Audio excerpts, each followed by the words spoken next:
나동관리보장원과 함께하는 자립지원교육, 자립지원편입니다. 안녕하세요. 안녕하세요. 반갑습니다. 자립의 필수적인 정보교육을 진행하게 된 정승호라고 합니다.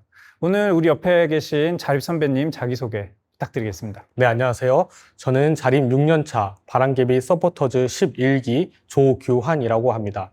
오늘 친구들에게 저의 자립 생활을 공유하면서 두려움보다는 자신감을 얻길 바라는 마음으로 이렇게 오게 되었습니다. 와, 멋진 소개 감사합니다. 오늘 규환 씨하고 함께 그 자립을 앞두면 막연하게 두려움이 있으시거든요. 그래서 이런 것들을 다 해소할 수 있게 여러분들의 궁금증을 해결해 드릴 겁니다. 자, 바로 주제를 한번 살펴볼까요? 규환 씨는 퇴소하시고 자립 지원을 받으셨나요? 받으셨다면 어떤 걸 받으셨을까요? 저는 18년도에 퇴소하고 받은 자립 정착금 500만 원, 그리고 매달 30만 원씩 자립수당을 받았었습니다. 자립 지원을 잘 받으셨네요. 지금 디딤 씨앗 통장 갖고 계세요? 네, 가지고 있습니다.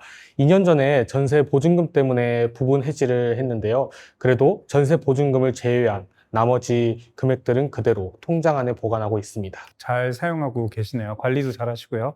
그런데 아직 퇴소 전인 우리 친구분들이 정착금이 도대체 뭔지, 또 수당이 뭔지, 그리고 씨앗은 씨앗인데 이게 무슨 씨앗인지 헷갈리는 분들이 많다고 그래요. 오늘 어떤 것들에 대해 이야기를 해주실 건가요? 오늘은 자립 정착금, 자립 수당, 디딤 씨앗 통장 이렇게 세 가지에 대해서 이야기하고자 합니다. 좋습니다. 그렇다면 지금부터 신청 방법이나 지원 금액, 그리고 어떻게 이걸 사용해야 잘 사용하는지 낱낱이 한번 살펴보도록 하겠습니다. 어떻게 살펴본다고요? 낱낱이 살펴봅시다.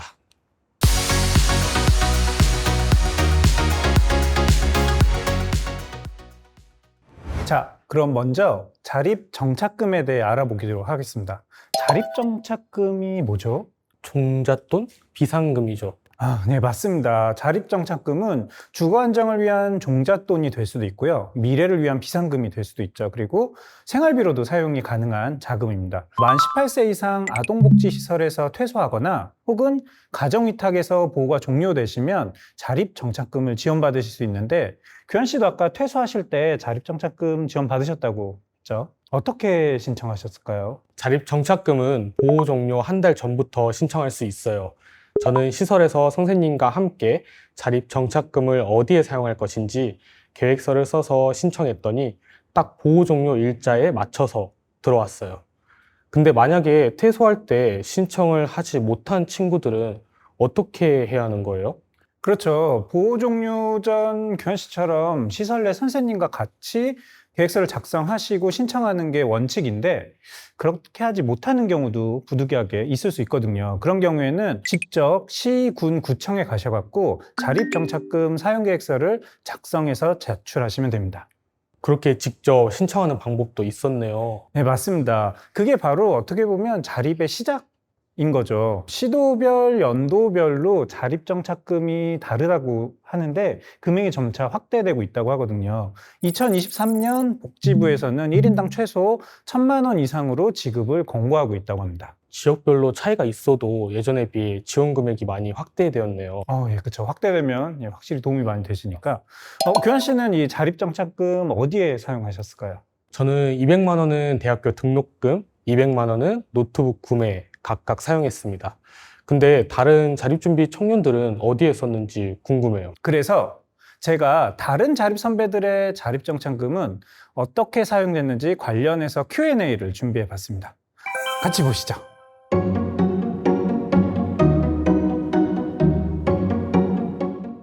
500만 원 받았습니다. 300만 원 받았어요. 500만 원 받았습니다. 500만 원 받았습니다. 500만 원 자립정착금 받고 퇴소했어요.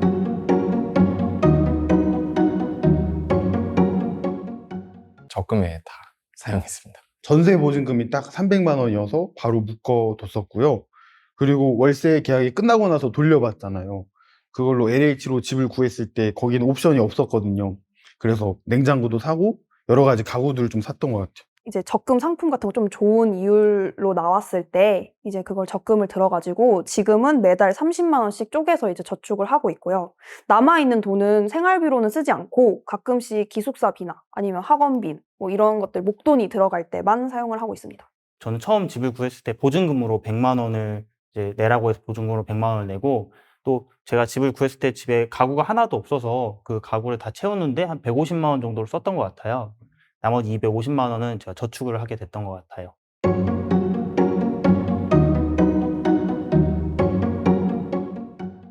주거 보증금에 많이 넣으셨으면 좋겠어요. 처음 이제 자립을 하셨을 때 LH를 구하니까 LH에 더해서 본인만의 돈을 더 더하면 좋은 집을 구할 확률이 높아지거든요. 학업 생활에 필요한 곳에 돈을 쓰시는 걸 추천하고, 먹는 것이나 노는 것에 이렇게 돈을 한번 쓰기 시작하면 금방 또 돈이 소진될 위험이 있기 때문에 저는 최대한 저축을 해서 나중에 정말 필요한 시기에 그 정착금을 사용하시는 걸 추천합니다.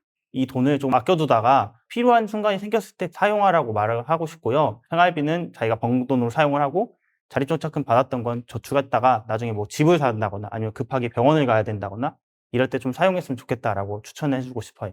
급한 경우가 아니면 저는 저축하는 게 좋은 것 같아요. 그 자격증 따고 싶은 친구들도 많잖아요. 학원비도 많이 드니까. 그런 준비를 할 때 비상금 용도로 썼으면 좋겠습니다. 보증금이나 예금으로 묶어두는 게 가장 이상적이죠.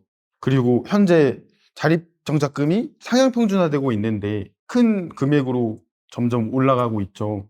그래서 내가 퇴소하고 누려보고 싶은 것들, 나를 위한 선물, 그래서 나를 위한 소비도 조금 해보면 좋을 것 같아요. 실제로 이게 뭔가 소비가 억눌러져 있으면 나중에 약간 충동적인 소비로 이어질 수도 있거든요. 그렇지만 이제 뭐 나중에 계약금이나 또 주거 임대 보증금으로 사용될 만한 금액이 발생할 수 있으니까 묶어두시는 편이 가장 좋습니다. 다른 자립 선배들이 이런 곳에 사용했다는 걸 잘 봤습니다. 사실 근데 이건 모범 사례에 가까워요. 그렇지 않은 분들도 분명히 많이 계시거든요. 한 번에 많은 돈이 들어오기 때문에 그동안 쓰지 못했던 돈을 쓰는 경우도 많으셨고요. 자립금 신청 전에 사용계획서를 작성하시지만 사용계획에 맞지 않게 쓰는 경우도 분명히 있었습니다. 혹시 규환 씨도 주위에 자립정착금을 계획과 다르게 쓴 사례들을 본 적 있을까요? 네, 있죠. 먼저 퇴소한 자립 선배들한테 돈을 빌려달라고 연락이 와서 빌려주는 경우도 봤고, 친구들과 술을 마시고 맛있는 음식을 사 먹으면서 조금씩 돈을 쓰다 보니까 어느 순간 눈 깜짝할 새에 돈을 다 써버렸다는 친구도 있었습니다. 그리고 차를 빌리고 사고가 발생해 사고 처리비로 자립 정착금을 많이 소진했다는 친구도 있었고요. 아이고, 정말 안타깝습니다. 지금 보고 계신 분들도 꼭 사용계획서대로 가능한 사용하시길 바랄게요. 작성 전에는 이미 머릿속에 다 계획이 있는데 이걸 굳이 왜 써야 돼 하실 수도 있는데, 막상 또 펜을 들고 작성을 하시다 보면 자립 이후에 내 삶에 대해서 한 번 더 생각해 볼 수 있는 기회가 되기도 하고요. 그리고 정착금 자체가 자립의 첫 번째 디딤돌과 같은 거거든요. 현명하게 선택을 하셔야 됩니다.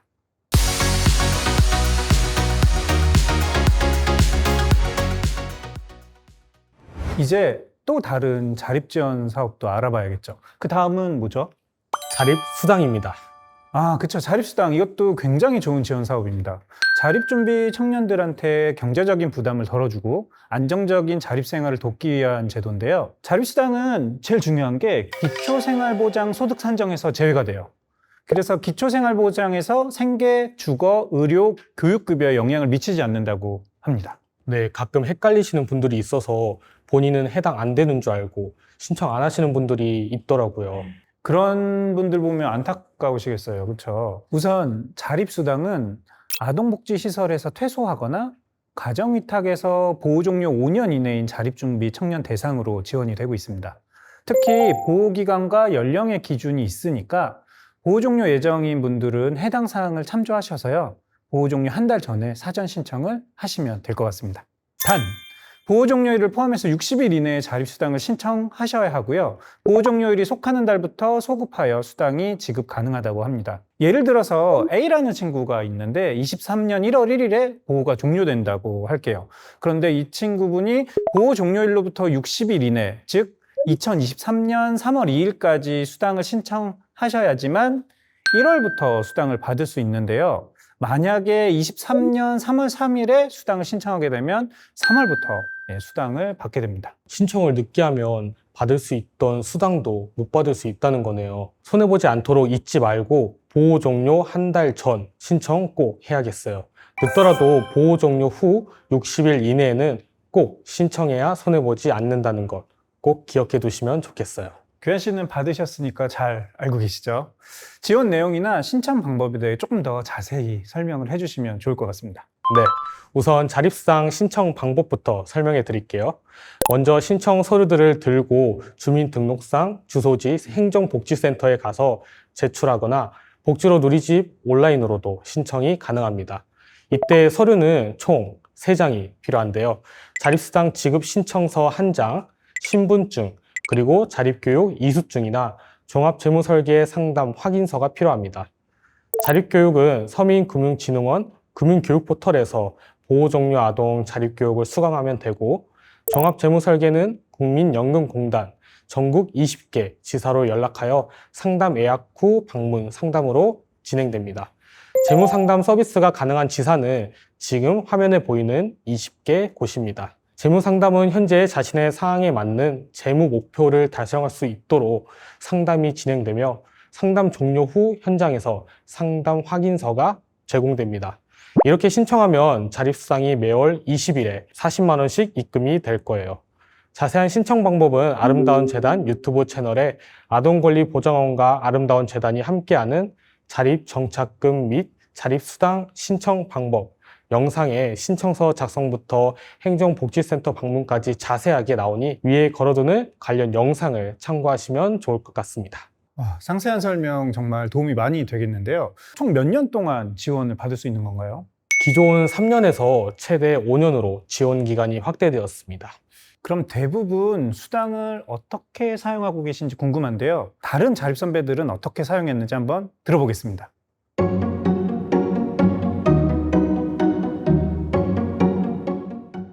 저는 못 받았습니다. 못 받았습니다. 아니요, 저는 자립수당을 받지 못했어요. 매달 30만 원씩 받고 있습니다. 2019년부터 2년 동안 받았고 지금은 이제 지급 기간이 만료돼 받지 않고 있습니다.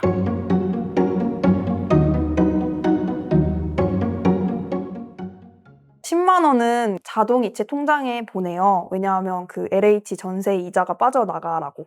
그리고 나머지 20만 원은 그냥 밥 사 먹고 그냥 간식 사 먹고 이런 식으로 쓰고 있어요. 저는 주택청약 통장과 디딤씨앗 통장에 각각 월 5만 원씩 저축을 했습니다. 그리고 영어학원 강의를 듣는데 10만 원을 사용했고 나머지 10만 원은 핸드폰과 인터넷 통신비 이렇게 납부하는 데 사용을 했습니다.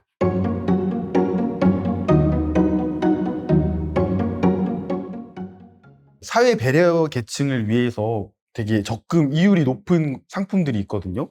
거기에 이제 분산 투자를 하면 시간이 지났을 때 엄청난 금액으로 불려져 있을 것 같아요. 꼭 납부해야 되는 것들 있잖아요. 뭐 전세이자뿐만이 아니라 공과금도 있을 것이고 또 핸드폰비 뭐 이런 것들 있잖아요. 그런 것들을 먼저 냈으면 좋겠다고 뭐 굳이 말하자면 말하고, 근데 만약에 이런 부분들이 다른 방법으로 해결이 된다면 그냥 편하게 용돈 개념으로 썼으면 좋겠습니다. 너무 각박하잖아요? 저 같은 경우는 주로 생활비로 많이 사용할 것 같아요. 딱 자립수당 자체가 아무래도 생활비에 딱 특화되어 있는 금액인 것 같다고 생각을 많이 했거든요. 과도하게 용돈으로 소비하지 않는 한 최대한 생활비로 쓰시는 것도 나쁘지 않다고 생각을 합니다. 자립수당을 당장 생활비로 쓰는 게 아니라 필요한 것에 조금 한 번에 사용했으면 좋겠어요. 무조건 막 교육용으로 써야 된다는 게 아니라 여행을 가더라도 그런 돈 좀 모아서 차곡차곡 모아서 자기가 하고 싶은 곳에 사용했으면 좋겠어요. 규현 씨는 저축과 교육비로 사용하셨다고 했죠. 조금 더 자세히 들려주실 수 있을까요? 네, 저는 주택청약 통장과 디딤씨앗 통장에 각각 월 5만 원씩 저축했습니다. 그리고 영어학원 강의를 듣는데 10만 원을 사용했고 또 나머지 10만 원은 핸드폰과 인터넷 통신비 납부에 사용했습니다. 정말 알뜰히 잘 사용을 하셨네요. 매월 40만 원씩 5년이면 최대 2,400만 원이나 돼요. 그렇죠? 2,400만 원이면 정말 큰 목돈인데요. 여러분, 이렇게 큰 목돈, 자립수당 얼마나 잘 사용해야 되는지 잘 아시겠죠?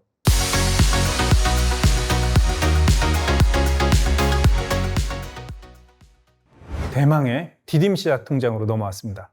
디딤씨앗 통장, CDA라고도 하는데요. 이 통장 유무를 잘 모르는 분들도 있으세요. 규현 씨는 알고 계시죠? 네, 저는 지금도 디딤시아 통장을 가지고 있기 때문에 잘 알고 있습니다. 사실 이 통장은 지금 여러분들 다 가지고 있으실 거예요.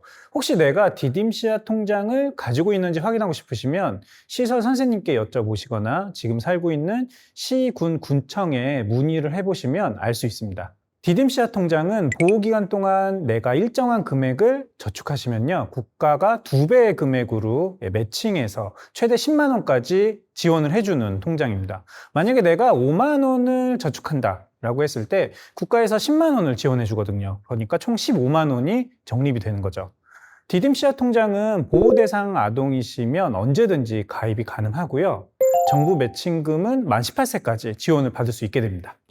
그렇게 지원을 받게 되면 적금하면 돈이 어마어마하겠는데요? 그렇죠. 엄청나죠. 내가 얼마를 저축했는지 궁금하다 하시는 분들은 신한 솔 어플이라는 게 있어요. 거기를 통해서 조회해 보시면 금액을 보실 수 있고요. 뭐 굳이 따로 로그인하지 않더라도 통장 앞면에 있는 정보만 입력하시면 적립금이랑 매월 얼마나 쌓였는지, 만기 일자는 언제인지도 확인이 가능합니다. 다만 디딤시아 통장은 만 18세 이후에는 성공적인 자립을 지원하기 위한 거기 때문에 그 통장의 돈을 바로 쓸 수는 없어요. 저도 궁금한데 그럼 언제 사용할 수 있는 건가요? 디딤시아 통장은 만 18세부터 해지가 가능하세요. 그런데 적립금의 사용 용도가 충족이 돼야 됩니다. 대학생이라고 한다면 학자금, 취업준비생이면 기술 자격이나 취업훈련에 쓸 수 있을 때 사용이 가능하시고요. 주거나 의료, 결혼자금, 창업지원 이런 부분들을 사용할 때는 해지가 가능합니다. 또 만 15세 이상이고 가입기간이 3년 이상이면 만 18세 이전에라도 학자금, 기술 자격이나 취업훈련, 의료비에 한해서 2번까지는 조기 인출이 가능하다고 해요. 당연히 해지하러 갈 때는 해당 증빙 서류하고 신분증 그리고 디딤시아 통장을 가지고 가셔야 되고요. 지자체마다 증빙 서류가 조금씩 다를 수 있거든요. 그러니까 미리 꼭 확인해 보시고 가시면 도움이 될 겁니다. 만약에 18세에 자립 용도로 해지하기 어렵다 라고 하시면 만 24세까지 통장을 보유하고 저축하실 수는 있어요. 근데 아까 얘기 드렸죠? 정부에서 매칭은 만 18세까지만 지원이 됩니다. 자세한 설명 감사합니다. 다른 자립 선배들 디딤시아 통장 어떻게 활용했는지 이야기 한번 들어볼까요?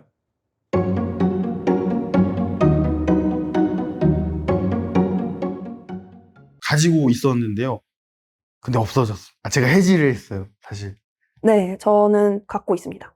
네, 있습니다. 현재 디딤시아 통장을 가지고 있습니다. 지금 가지고 있지는 않아요.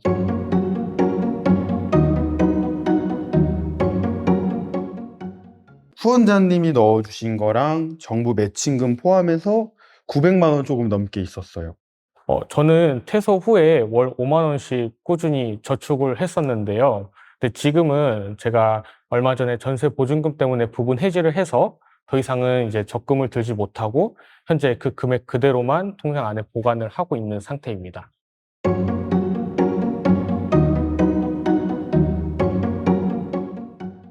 자격기술 취득이라는 사유로 해지를 했었거든요. 근데 사실 학원비나 교재비나 그게 900만 원 정도가 필요하진 않잖아요. 그래서 다 해지하는 것보다 부분 인출이라는 그런 기능을 활용했으면 좋았지 않았을까 조금 후회가 됩니다.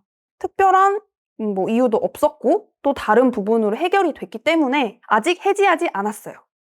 큰 집을 계약을 해야 될 때, 뭐 예를 들면 청약 당첨이 됐을 때가 아마 제일 큰 계기가 될 것 같아요. 예기치 못하게 전세 보증금 때문에 이제 해지를 하게 돼서 일단은 부분 해지를 하고 그리고 그 나머지 돈은 나중에 결혼 자금으로 쓰려고 남겨뒀습니다.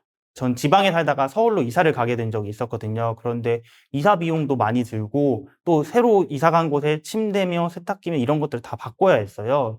그런 것들 사는데 비용을 많이 썼고요. 나머지 금액은 지금 저축해서 아직도 가지고 있는데요. 제가 그 돈은 나중에 제 집을 산다거나 아니면 결혼할 때 결혼식 비용으로 쓴다거나 이런 용도로 쓰려고 좀 아껴놓고 있어요.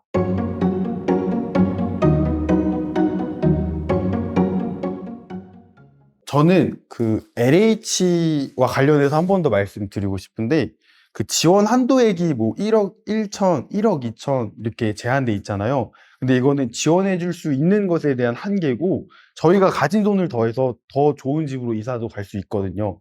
그래서 이렇게 환급성이 있는 보증금의 형태로 사용하는 것도 굉장히 좋을 것 같아요. 저는 지금 LH 전세 임대를 살고 있거든요. 내년에 또 2년 단위의 계약이 끝나고 이사 계획이 있어요. 그때 이사 갈 집의 보증금이 더 높아지면 그 부족한 만큼의 디딤 씨앗 통장에 있는 돈을 사용할 계획이 있어요. 여유가 된다면 꾸준히 저축했다가 학자금이나 보증금, 결혼 자금 등 살면서 갑자기 큰 돈이 필요할 때를 대비할 수 있는 목돈 통장으로 활용하시기를 추천드립니다.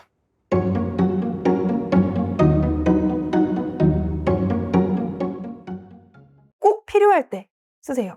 당장 급한 비용은 그래도 자립정착금으로 해결을 할 수 있을 거예요. 디딤 씨앗 통장은 이제 훗날에 조금 멀리 보고 주거를 마련한다던가 뭐 그거에 보탠다던가 이제 내가 나중에 뭐 창업을 하고 싶다던가 멀리 보고 저축을 했으면 좋겠습니다.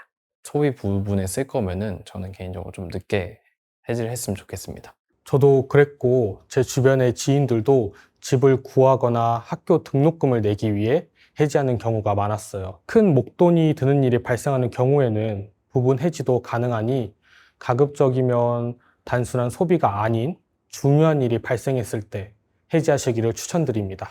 디딤 씨앗 통장에 대해서 정말 다양하게 들을 수 있어서 참 도움이 됐죠. 이런 선배들 얘기 듣는 것도 정말 많이 도움이 되실 거예요. 왜냐하면 퇴사하고 나서 어떤 일이 일어날지는 사실 아무도 모르는 거잖아요. 네, 진짜 정말 아무도 모릅니다.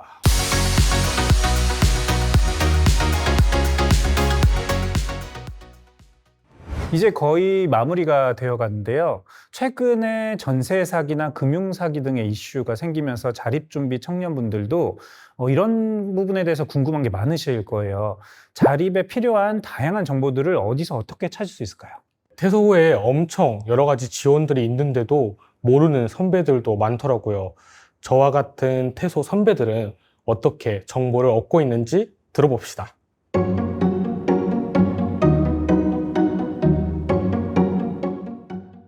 아동권리보장원 카카오톡 친구 추가를 할 수가 있습니다. 거기에서 주로 많이 얻고요. 아니면 뭐 요즘에 보종료 청년을 활발히 활동하고 있는 분들의 인스타그램에서도 정보를 얻기도 합니다. 저는 주로 아동권리보장원 자립정보온 홈페이지나 카카오톡 채널 아동권리보장원 아동자립지원을 통해서 정보를 얻고 있습니다. 그 외에도 복지로 누리집이나 NGO에서 운영 중인 슬기로운 자립생활이라는 SNS 채널에서도 자립 정보를 얻고 있습니다.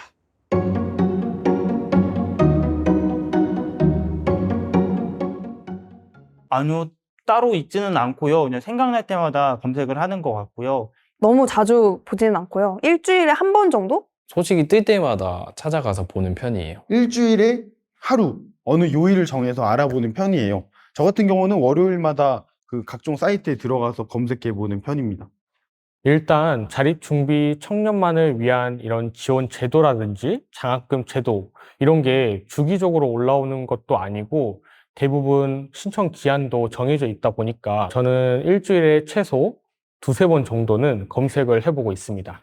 여러분, 잘 들으셨죠? 보호 종료되면 막막하고 어려우실 것 같은데 정보만 잘 알고 있어도 훨씬 수월한 자립생활을 준비할 수 있습니다.